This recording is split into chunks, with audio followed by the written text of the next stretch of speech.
রাতের খাবার দাবার রেডি করছি, মানে রান্না বান্না কিছু করতে হয়নি। আজকে নিয়ে এসেছে বিরিয়ানি।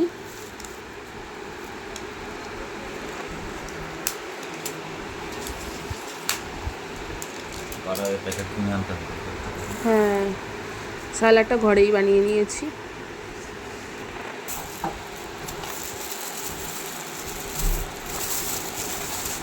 এখন আর কোনো জিনিসে মানে গার্ডার দেয় না নাকি? আমাদের গার্ডারগুলো খুব কমে গেছে, গার্ডারগুলো খুব কাজে।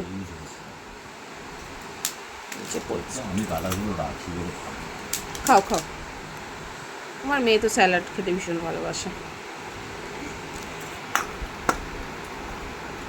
সোনু তো ভাত খাবে না, সোনু তো ভাত খেতে বেশি ভালোবাসে, তাই না মা? দাঁড়াও, তোমাকে দিচ্ছি। চলো খাওয়া দাওয়া করে নাও।